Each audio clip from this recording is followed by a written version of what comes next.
Warning, this series is not how to paint minis, but to show you guys how I paint mine, and to also answer your questions and comments.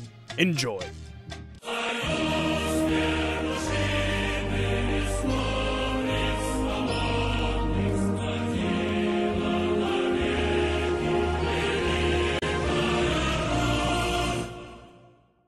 What up guys, it's Lee here from Bleeped Up Productions, and today I'm bringing you something special. That's right, it's another Paint It Red episode, and it is episode 2, Butcher Unleashed. If you guys do not know about this beast of a model, well, you're in for a treat. I previously played him in a battle report against my good friend Neek. You can find it on my channel, and the link is in the description below to watch that battle report, and on the screen right now if you wanted to see which Butcher was better, Butcher 1 or Butcher 3. But anyway, we're moving on, and as you can see there is a ton, and I mean a ton, of pieces to this model. As you can see on the screen, he is quite a hefty model, and because there's so much to it, in this episode I'll only be painting the Warcaster. The dogs I'm going to just do in my own time, but in this episode you'll see me paint the Butcher, which is, wow, what can I say, he's an absolute beast. And man, I enjoyed painting the crap out of this guy. He is such a gorgeous model. And guys, if you're thinking about getting Butcher 3, I can tell you now, I would recommend it, and my good friend Neek would recommend it, and probably any other Khador player would probably say he should be in your lists at some point, because he's just such a fun caster to be playing with. But anyway, we'll start off the episode here. And as you can see, I've base coated everything black with Chaos Black spray paint from GW, and I'm going to start with a base coat colour of grey coat grey. This is going to be the rock's main colour, and we're just going to build it up from there. And as you can see, I'm using quite a thick brush and putting it on quite thick and spreading it. I also pinned the base as well, if you can actually see on one of the rocks, not the one with the circle in it, but actually on the top piece.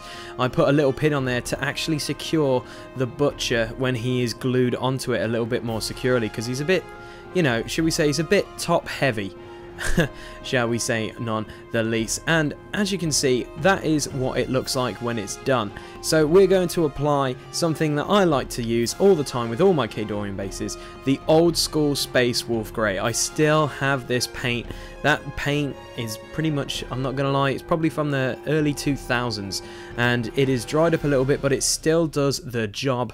And as you can see, I'm just adding a dry brush over the top of this, and I go over it again because it is a little bit quite, should we say, not so thick, so I brought out more of the colour. I then used Commando Khaki here to paint the skulls, because when I was dry brushing I didn't realise there were skulls on this base, so I decided to, you know, use Commando Khaki, the normal standard cream colour I use to do all my skulls or fur or whatever, and I just add a nice thick layer onto it, and I spread it out over the two skulls. And now as you can see, the base is looking pretty tasty. With that other dry brush it's made it a little bit more lighter, and now I'm going to add some null oil over the skulls just to make them stand out a little bit more and give them a bit more shading, because, you know, skulls need to look a little bit more menacing than just bright cream, don't they? They need to show that they've been there for a very, very long time. So as you can see, I'm just adding the ink all over and just spreading it all out. And as you can see guys, the skulls are looking rather tasty. I'm really happy with how it's done. But now I'm going to teach you guys how I do my snow on my bases. Other people use Flock, other people use, you know, other products, which is fantastic. But I like to do some, you know, Blue Peter stuff here on the channel. Like here's something I made earlier. And I like to use carbonated soda. And in this you'll probably need 3 things, which is just water, carbonated soda, and PVA glue. You know when you turn on a tap and you only turn it on a little bit so it gets those lovely little one singular drops? Yeah, you probably want to use 3 of those. So you get 3 drops of water, put it on a plate or anything that you're going to use, like a palette or whatever, to make this lovely snow, and then basically you add 1 tablespoon of carbonated soda, and then you add about, well, I'd like to have maybe 5p piece or a 20p piece of PVA glue, and you mix it all together, and it should come out after a while. It should look like icing, you know, icing you put on a cake. If it isn't looking like that, I can suggest you to add a little bit more carbonated soda. That will actually help, you know, it to get a little bit more thicker. And as you can see, from what I'm showing you now, it's come out quite thick like that, so it should look like that kind of substance. Now, over time, it might turn yellow, because obviously it's a food product, but the best thing about it is you can paint over this stuff, and I've done it with previous models in my Khadorian faction due to the fact that it has turned a bit yellow, but you know, a little bit of white paint and you could never tell that it was yellow to begin with. And as you can see, that's what it's going to look like. You can have it a little bit thicker or whatever you want to do. I like that kind of texture. It looks really good, and you know what, you just leave that to the side now to dry, and I'm pretty happy how it's turned out, and it should dry within a couple of hours. So now we're going to move on to the cloak, and we are going to start with a lovely base coat of bootstrap leather, which is just gonna, I'm just gonna put it on thick because it is going to be darkened down again anyway. But as you can tell, this is going to be the pure base coat for the butcher, and because he comes in so many parts, we've done the base first, now we're doing his cloak, and then we'll eventually get to the model. But as you can see, we're putting it on thick, the brown, and we're just spreading it all out evenly so we don't get any clumps on my cloak. But anyway, we're going to go straight into our first question, and it's for my good friend Marth, and he says, if you make a third list for, say, a Masters style event, which caster and type of list would it be? Well, most of you have seen me at ECT. I have done Esorsha and Harkovich. I probably won't run Harkovich again because, yeah, it was just a fun one-time list, but you never know, it might make my thing. I do like Esorsha, and I am flowing? That isn't even a word. Well, it is. But I'm throwing around the idea of P. Irisk, because I think that's just good. And actually P. Butcher, I'm going back old school, just because I think that caster is really good. And obviously, after this is done and painted and all the dogs are done, I'm probably going to eventually get to Butcher 3. Yes. So, keeping it to my roots, because Butcher 1 was my original first ever caster I bought for Khador, and you never know, maybe even Karchev. There's just too much, and I have Strakov. You know, Marth, I have too many casters and too much fun times to have. I even have Zakova at some point to paint up as well, so, you know, it could be anything, Marth. Sorry to not really answer your question, but yeah, it could be really anything. So, as you can see, moving on, we are about to paint the fur on the back of the cloth, on the cloak, sorry, and we're going to use Iron Hull Grey. I like this grey because it's a very, very dark grey, and we're going to pretty much cover this because it comes over the butcher's model as well, so we're going to have to remember that we're going to use this kind of technique later on in the model. And as you can see, we're just going to put it on thick like I normally do and spread it out evenly.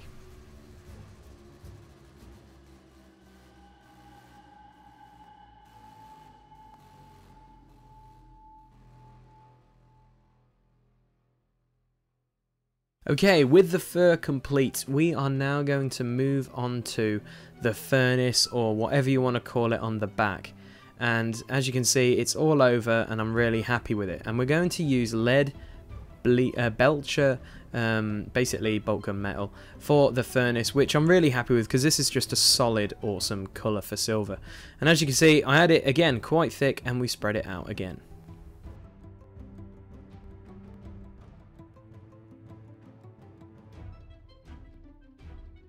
Okay, with that done, we are now going to paint this lovely bit of the furnace also Scorn Red, because we're going to keep it similar to the P. Butcher that I have.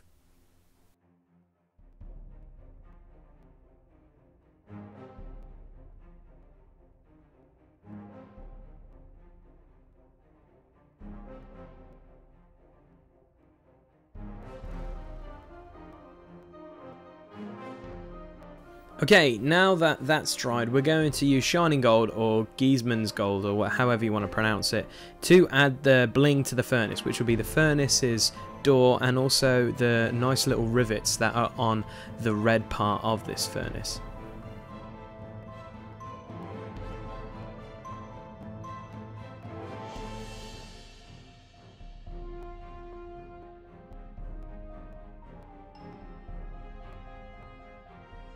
Okay, now you guys can see that we've left 3 things, and those are skulls. So we're going to use Commando Khaki again to basically paint the skulls. And like I've done in previous things, I put it on quite thick and then spread it out, because that just saves time going back and forth to the paint pot.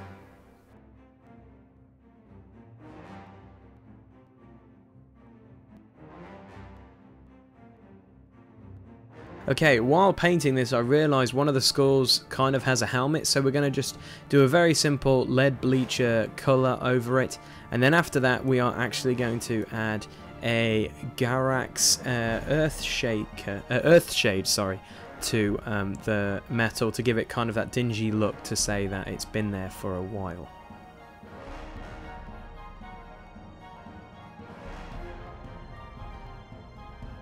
Okay, now that is done and it is looking quite tasty, we're going to add another wash, which is unoil, just on the coat and the furnace. We're not going to get the fur oiled up or darkened, we're going to keep that quite light. We're going to add that to the skulls as well as the coat. So, with that being said, we're going to get straight into our second question of the episode, and it's by Michael, and he asks, how many factions do I play and how much Khador do I own?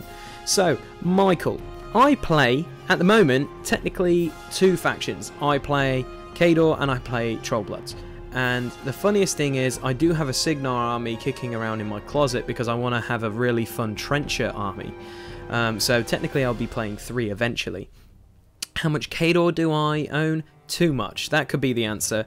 I only started off wanting to have the battle box, but as you know, as you get more and more into the game, you get more and more things. So let me just think. I own, I would say, probably 3/4 of the Khadorian faction. If you look in the book, I would probably say I own 3/4 of that. So hopefully that answers your question.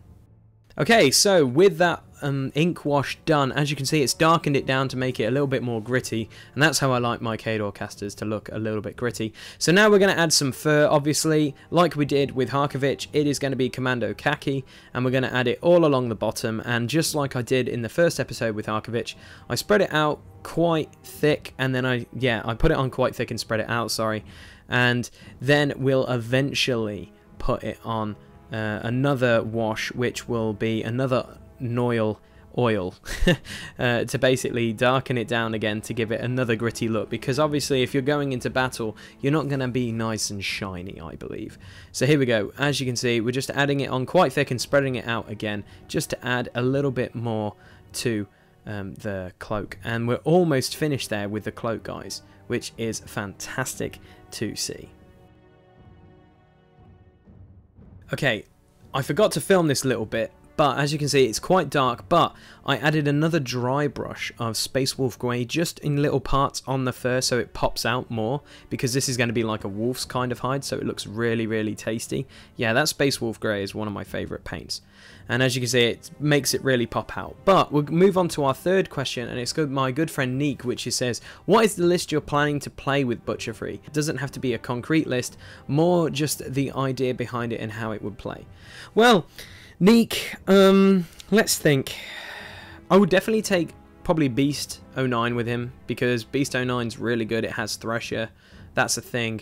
Maybe a Spriggan. Spriggan's quite fun, just because it is just a jack I want to use more and more because it looks cool and it has a lot of fun abilities, like being able to see stealth models with its flare, and also bulldoze, you know, because bulldoze is a thing. And yeah, Nis Hunters, I'm just going to throw you out there. Neek is doing my Nis Hunters right now, so I would like to use them with him. So eventually, Neek, when you finish doing loads of other commissions for other people, I would love for you to paint my Nis, and, well, not paint my Nis, but convert them, and then I can show them on my channel, because let's just say they're looking very, very awesome, guys. Okay, moving on, we are on to the Butcher. And as you can see, we're going to show you my first ever model I painted for Warmachine, which was Butcher 1, and I'm going to just basically keep him the same. And because, you know, the Butcher's armor's pretty much just a little bit more beefier, so we're going to keep him within the same colour scheme. So we're going to go with Scorn Red to paint all those lovely bits of armor. So I only decided to paint some of the armor because, well, let's just say it would be a lot of red on one model. And as you can see, I put it on quite thick as usual, and I spread it out across the model. I have to admit though, this model is absolutely gorgeous. It is just such an amazing model. I'm not gonna lie, I really enjoyed painting this model. And as you can see throughout this video, you'll probably see that the color will change and everything. Yes, it was filmed over multiple days, even multiple weeks, should we say, due to the fact I did not want to rush this model. So as you can see, we've made our way down. We've painted a bit of his chest, and now we're on his tail piece kind of thing that's in between his legs, and also little bits and bobs around his leg as well, because there is just too much red in this model. I kid you not, there's so much red, it's unbelievable. Okay, we are also going to be painting the axe, because if you saw my Butcher 1 model, the axe, aka Lola, I made sure that a little bit of the red was on there as well. So we're going to do a little bit of red on Lola.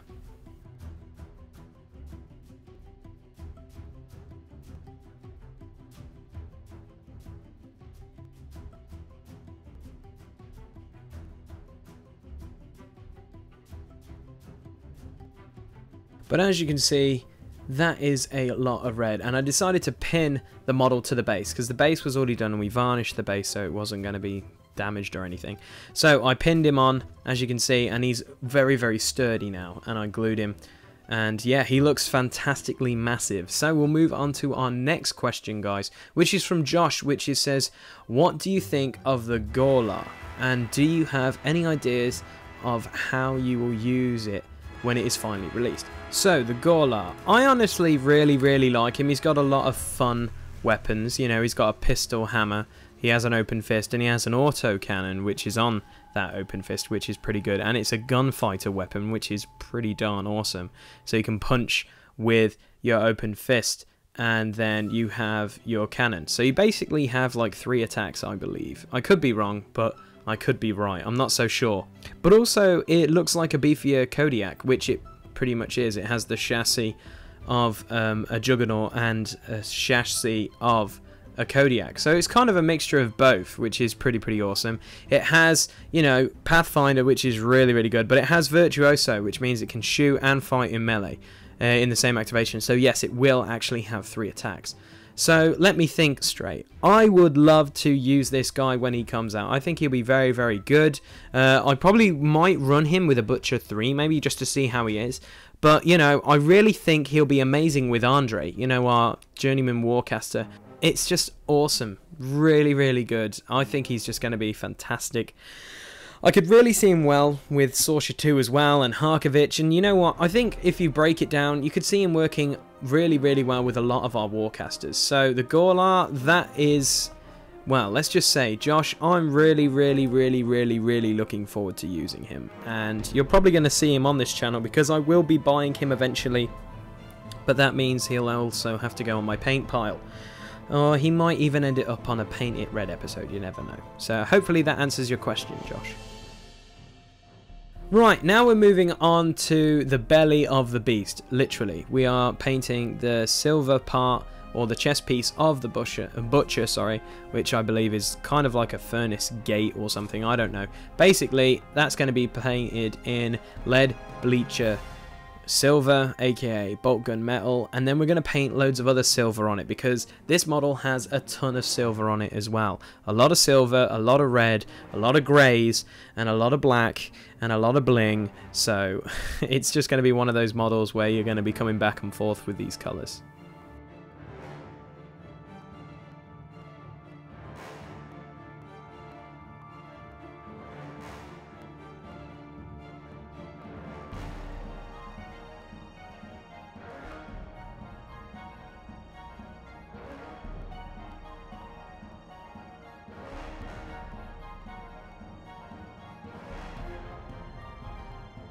Okay, so there we go. We've added a little bit of silver, which is pretty much his belly and also his main bits of armor. And also we're going to add a little bit of bestial brown to the mix, and we're going to be painting a little bit of the browns, which is basically his boots and a little bit of his straps that are above his big belly, basically. We also started to work on his tassels. which are located underneath his shoulder pads. Unfortunately, because I glued it horribly, where his arm is an absolute mess of dried up super glue, which is a pain in the arse, which is unfortunate for this model that I screwed that little bit up. But still, I'm pretty happy with how he looks, so hopefully that turns out okay.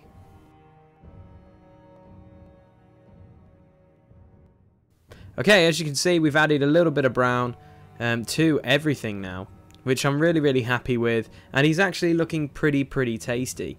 So what we're going to do is we're going to add a little bit of grey all over, because that's what my original butcher had all over him, and we're going to use Iron Hull Grey, which is a bit of a darker grey to what we actually originally used, but I think it will stand out a lot more if he is going to be wearing a lot of dark colours, because this guy comes swinging at you in combat and swinging at you across the battlefield. He is not going to care what he looks like. So here we go, we're going to paint most of his legs and most other parts, which is his arms and other parts, just grey, and then we'll eventually get to that fur as well.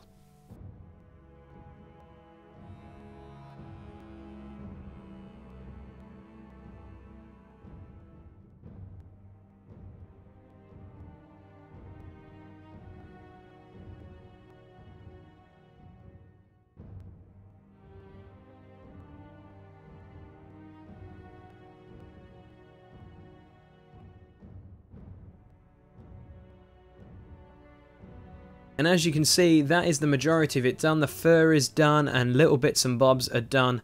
And just like the cloak that we did over there, we are going to do a lovely dry brush of Space Wolf Grey on him to really bring out that fur, because it needs to match that fur on his coat. And I think, as you can see, when we dry brush it, it really just brings out a little bit more colour on the model, because eventually it'll be quite dark, the model, due to the fact that I always like my Warcasters to be quite dark and dirty. This will actually make it pop a little bit.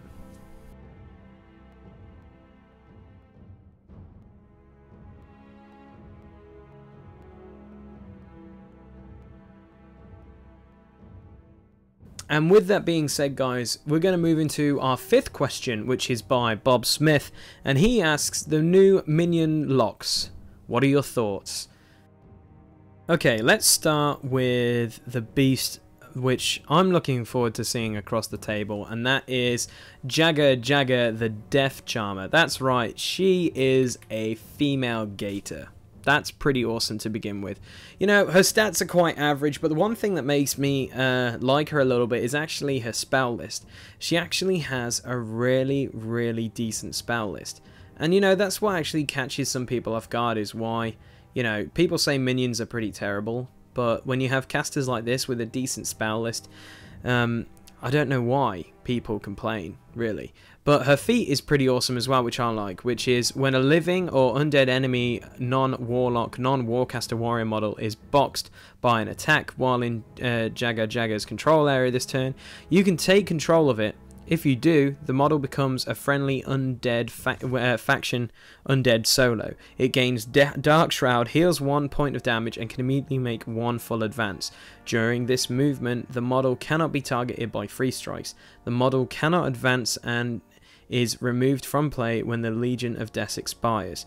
Legion of Death lasts for 1 round. I think that's a pretty awesome feat, due to the fact that you can kill things and then basically block stuff for a turn. I think that's pretty legit. I really like that. And the fact that she has a chain weapon as well, that Death Snake, is pretty awesome. Basically, this attack ignores the buckle and shield weapons, and even shield wall, which is pretty awesome. And it has poison, so it's pretty darn annoying getting that additional die on damage rolls against living models, which is pretty fun. But then I think the woman that scares me the most is Helga. She is pretty awesome. Helga the Conqueror. My gosh, she is awesome. I'm not gonna lie, I think if I was gonna do a Journeyman League, I would like to just run Helga, because, you know, she's just got some amazing spells. She has Cyclone, she has Dash, Defender's War, Distraction, and Muzzle. But she has a really awesome spell list. I'm not gonna lie, she is pretty awesome, and she has a shield cannon. So you know, what more do you want? That's pretty awesome. But also her feat, Grand Finale, is pretty awesome as well. When in Helga's control area, when a friendly faction model hits an enemy model with a normal melee attack, the enemy model can be slammed D6 directly away from the attacking model. The power of the slam damage roll is equal to the power and strength of the attack. The power of collateral damage is equal to the strength of the attacking model, and Grand Finale lasts for 1 turn. I think that's awesome. I really like it. I think her feat with Cyclone, you know, is just fantastic. I think it's just really awesome, and you can see quite a fair few assassinations from that, which is quite scary. So hopefully, Bob, that answers your question in great detail. I really like both of those minion warlocks. Now we're back to painting the Butcher, and as you can see, it is going to be a lot more red because his arms, actually some of his armor needs to be painted red. So as you can see, I added a little bit more red to this model because there is so much red, grey and black on this model. It's unbelievable.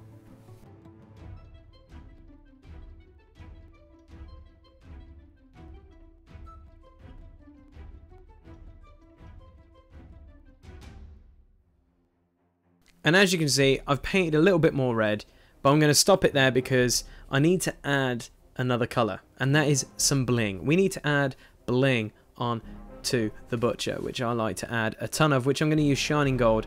And to begin with, guys, we're going to do some of the rivets at the top of his armour. We're also going to do a little bit on his belly, and we're also going to do a little bit of gold onto the axe as well.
Now we're going to add some silver into the mix because I've added quite a lot of bling, as you guys can see, but now we need to add those spikes on the top of his shoulder pads. And yeah, we are going to use leech bleacher, or whatever you call bolt gun metal silver, to add more shininess to the Butcher's armor.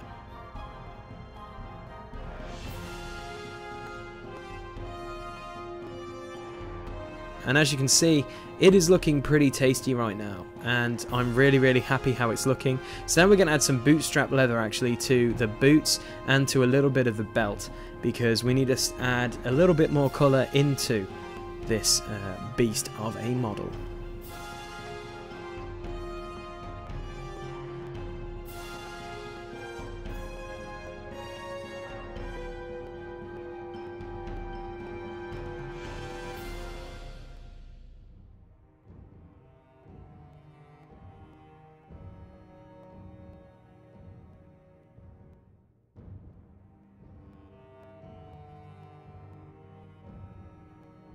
Okay, now we're going to add a little bit of silver to the boots because, hey, every boot needs to have some sort of buckles and stuff on it. So we're going to add some silvers and some golds on it because there's buckles and there's straps down there which need a little bit more colour instead of just all being brown. So we add a little bit of silver and gold to the mix now. And with all my boots being painted, we are going to eventually get round to the 6th and final comment of the episode, and it is going to be by Placebo Pete. He says, what tips would you give to people playing against him? I have a friend in a league and his opponent is Butcher 3 and his friend is playing Crix.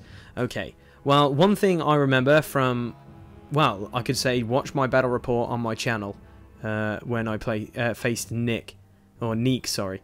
Do not kill, if you can kill the dogs, kill both of them, because they have vengeance, which allows him more movement shenanigans. Be aware that Energizer is a thing that gives more movement to his jacks, and also, you know, I don't know any really advice. Neek will probably help you out more, so in the comments below, Neek, answer this question for Placebo Pete as well. I honestly think you just have to be, you know, aware that he can walk up and just smash you in the face. He can assassinate you very, very easily.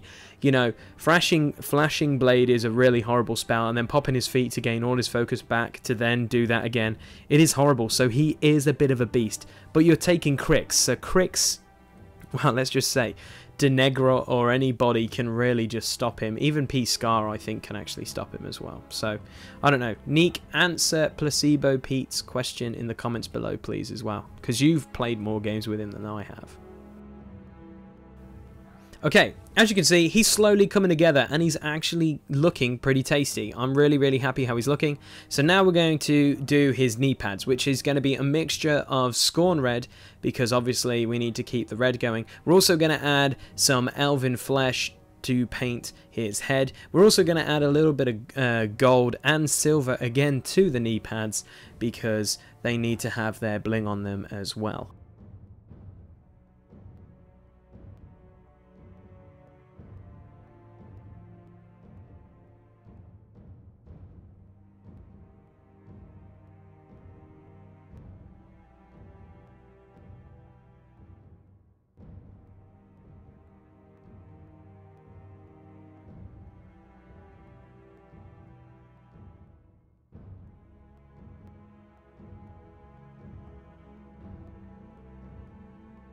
So now, as you can see, it's looking a lot better. He's looking very, very tasty. So now we're going to add the bling to the knee pads, and it's basically going to be a mixture of shining gold and bolt gun metal, and it's going to make him look a lot more dangerous. And I think, you know, adding another ink over this will probably make him a little bit more dangerous as well. I think it will make him look a lot more tasty also. So here we go. We're going to go straight into a little bit of shining gold. So making sure that I'm super careful around the outside, but obviously, you know, when you fail a little bit of a paint job, you can also go back and repaint over it as well.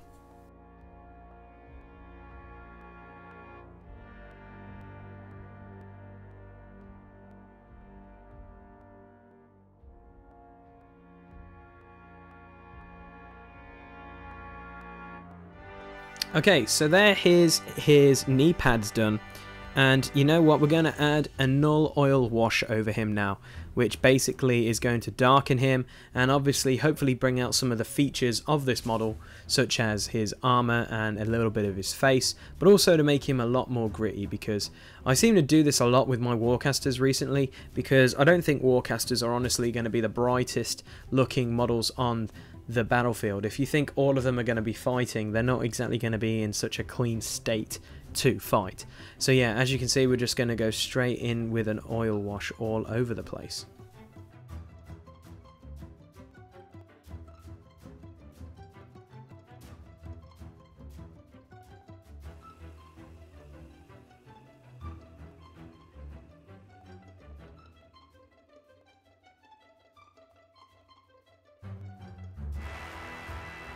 Okay, so that's the oil wash. He's looking pretty awesome, but the problem is I forgot about the skulls and also a little bit of his bling on the back of his coat as well. So we're going to paint the skulls in a bleach bone color. We're also going to paint the straps on it with, I believe, a bestial brown, which will hopefully bring out, you know, that they're tied together with the skulls. And also the bling on his fist at the back is probably going to be another silver color. So yeah, just basically a rinse and repeat motion with the butcher.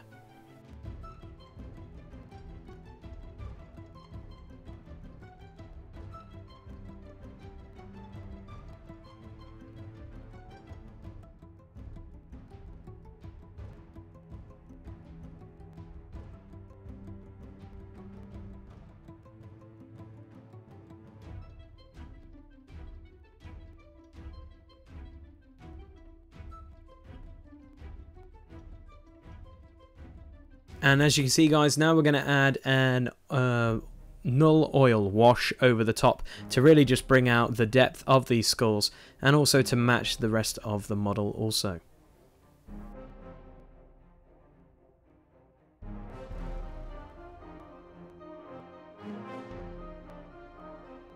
And as you can see, he's slowly coming together, which is fantastic. But the thing is, what we need to start doing now is to add the cloak, we need to add the side bits of his armor and also his other arm as well. So we're going to glue them all together and then you'll get to see the model. And as you can see, that is what he's going to look like, and he looks absolutely amazing, guys. I'm really happy with how he's turned out. Obviously this has been quite a long episode to see it, but as you can see, I'm really happy with how he's turned out. I think he's going to be such a fun caster to use, and he's basically an upgraded version of my normal Warcaster of P. Butcher, the first ever model that I ever painted. So guys, I want to thank you all for watching this episode. Please don't forget to leave a like if you've enjoyed this episode, and leave a comment for the next episode of Paint It Red. The next model I will be painting will probably be announced on my Facebook or my Twitter account. Well, let's just say both of them, and I think you guys will be in for a treat with those. On the screen right now, you can click the thumbnail right there to go visit the playlist of Paint It Red, where you can see where I painted Harkovich as well. Also, you can watch this again if you wanted to. If you want to subscribe to my channel, you can click the thumbnail at the top to subscribe. If you want to check out any of my board, video and miniature game content, why don't you click the thumbnail at the bottom there to view my channel. And yeah guys, thank you for watching this episode. It's been a long time coming, and I'm super happy that I'm producing more content with miniature games now, because obviously if you've been watching my channel for a while, I've been doing a lot of video game stuff. So now it's good to be back doing miniature content. I'm looking forward to it. So anyway guys, take care, have a good one, and yeah, happy wargaming.